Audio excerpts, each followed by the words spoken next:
back to Alice Talks Football, and with Premier League football looking like it's going to return in the next 3 to 4 weeks, I thought I'd do a video predicting Manchester United's starting 11 when Premier League football returns. And our first game when Premier League football returns should be against Spurs away at their stadium. Now in this video I'm looking at the most likely lineup that we're going to use versus Spurs. There's 3 different concepts I've gone with because of 3 different formations, the 3 ways Ollie could set up his strongest 11 versus Spurs and who's most likely to play in that game, aka predicting the lineup versus Spurs and when football returns in general. But before I get into this video, it'd be awesome if you could smash that like button and subscribe down below to Alice Talks Football if you're new, so you don't miss daily Manchester United related content from me, from transfer news, latest news updates, trivia videos and match reactions when football comes back on. And if you want the Premier League to return in the next 3 to 4 weeks, smash that like button. Now Ollie's go-to formation this season has been the 4-2-3-1. And it's probably most likely that Ollie's going to play the 4-2-3-1 system still when football returns. So if he plays the 4-2-3-1 system when football returns, what's the lineup going to be? So goalkeeper would obviously be David De Gea, right back Wan-Bissaka, the first centre-back Harry Maguire, but who would be the second centre-back? Now, Lindelof and Bailly will probably be just as fit as each other because Bailly was coming back to full fitness and had a few solid games before the coronavirus break, and Bailly won't have any injury problems, and when fit, Bailly's better than Lindelof. Lindelof's a solid centre-back guy. I don't have any issues against Lindelof, but we know with Bailly, when he plays, he's actually really good. Like, he can be the best centre-back in the league on his day. Obviously, he's not better than Van Dijk, but you know what I mean. But he just can't stay fit. And I think, part of me thinks he might go Lindelof for just safety, because he's played more with Maguire and it's Tottenham. But I do think that Eric Bailly is a better centre-back, so I've gone with Eric Bailly in that slot, and left I've gone with Luke Shaw. Now I like Brandon Williams, but Brandon Williams is a young player, he needs to be moulded into the squad a bit more. You know, like, he's actually had some really good games. You know, he struggled a bit against Man City, but in general he's had some good games. But I think Luke Shaw, he's got that more experience.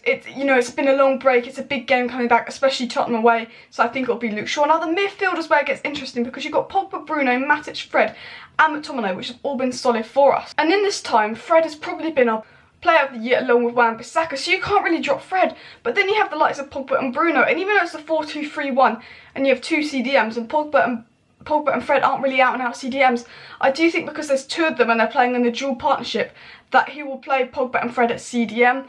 You could put Matic in there, you could put McTominay in there, because obviously at the start of the season his preferred pairing was McTominay and Pogba, but then Matic and Fred have been really good as the season's gone on. But McTominay was really good before his injury, getting 2 Player of the Month awards in a row. So it's a really tough position, but if you have Paul Pogba fit, you can't not play him, and Fred's been too good to be dropped. And I do think, because it's the 4-2-3-1 and they're playing alongside each other in deeper roles, it'll be Fred and Pogba, with of course Bruno Fernandes ahead. Left mid, it's got to be Marcus Rashford. Striker, Anthony Martial. But who's going to be on the right? I think this is a really tough decision, because you've got Mason Greenwood, who's been absolutely excellent, and you've got Daniel James, who started the season well, had a blip, and then he ended it. Like the game against Lask and the Manchester derby, he looked really solid.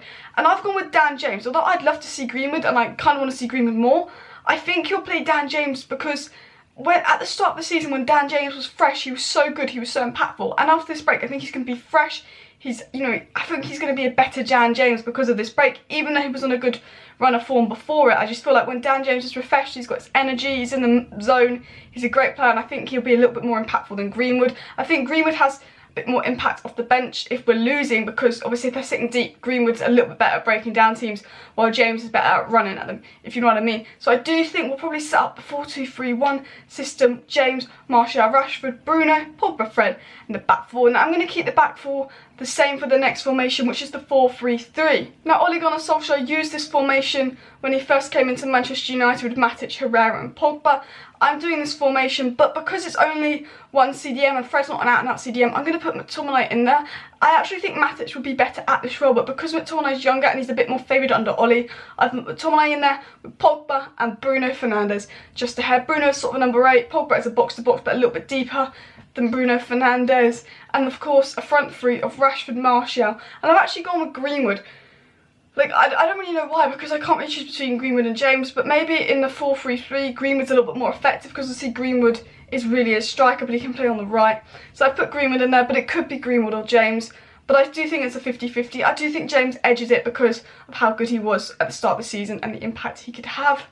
Now this is actually the setup I'd most likely want to see myself, because it means we're playing on the front foot, we're playing a more attacking style of football rather than sitting back and counter-attacking.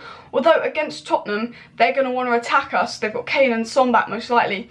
So maybe the sitting back and counter-attacking system would work better, because we know when teams attack us, it plays into our ears when we sit back and counter-attack. So as much as I like to see this formation, maybe the 4-2-3-1 would actually work better against Tottenham if they're going to straight up attack us. But then it's Jose, and Jose plays quite deep, so would the 4-3-3 be better against the Jose Mourinho side, because we attack them, it's a bit more free-flowing attacking football, and with the likes of Pogba and Bruno Fernandes in the team, do we really want to be sitting back a lot? Although the 4-2-3-1 sit back and counter-attack team, usually have Bruno and Pogba to feed the attackers, meaning it works even better. So who really knows? But there are two ways that we could line up against Tottenham, and the third way, which is very likely again against Tottenham, because we played this way against Liverpool, Man City and Chelsea and other top teams and it worked, is the 5-2-1-2 or the 3-5-2, however you want to call it, with the wing backs. And obviously the wing backs would be Brandon Williams and Aaron Wan-Bissaka, with Luke Shaw as the left centre-back, Maguire as the central centre-back, and Bailly or Lindelof as the right centre-back. Now, this is how we normally played when we played the 5-2-1-2. Brandon Williams and Luke Shaw worked very well together. Luke Shaw worked very well in that left centre-back role, and it is likely that we could play this way because that's how we played before the break. That's how we played against most top 6 teams. However, like, do we really want to be playing 5 at the back? I don't really know. It's more of a, if we don't have enough midfielders fit kind of formation, but now we've got all the midfielders fit, will we play this way? I'm not 100% sure, but again, in the midfield, because there's 5 behind them and I don't think we need a really defensive midfield, I'm going to put Pogba and Fred with Bruno ahead, and obviously the split strikers in Rashford and Martial. You could put Greenwood or James up there, they've worked really well in the split striker role, but I think I'm going to go with Rashford and Martial because you can't really drop them. Again, you could put Matic in there for a bit more defensive mobility, and then you could almost play Pogba and Bruno as cams, but Ollie's always done it as like a 2 centre mids, 1 cam, 2 strikers kind of way. And another way that Ole Gunnar Solskjaer has played this season, which was against Everton, was the 4-1-2-1-2. So I don't know if he's going to try this one out, because he did try it against Everton and it looked like he was doing it for when Pogba returned, which would have been Rashford, Martial, Bruno, Pogba, Fred and McTominay or Matic in that role, with the normal back four of Shaw, Maguire, Bailly and Wan-Bissaka. Like, he could try that one as well. For me, I think he's most likely going to play the 4-2-3-1 against Spurs, because it's what we're used to, it's what we've mostly played. Pogba played as a CDM in there and Bruno can play as a cam. So even though Pogba might be a bit better in the box-to-box role, it's what we know, it's what we're used to, it's not much of a risk. And if a team like Tottenham are a good team, like, they'll probably want to attack us because they kind of need to win if they want 4th. Means it would play into our hands, and with Pogba from deep unlocking the counter-attack and Bruno's creativity, I think it would work very effectively. Now let me know your predictions for the Manchester United Spurs game in 3 to 4 weeks. I think our first game is Spurs, unless they change the fixture list around. They could do that, but it's likely to be Spurs as that was our next game. Let me know your predictions in the comment section down below, and if you haven't already, please smash that like button, subscribe down below if you're new. Thank you for watching, share this video, and I'll see you next time.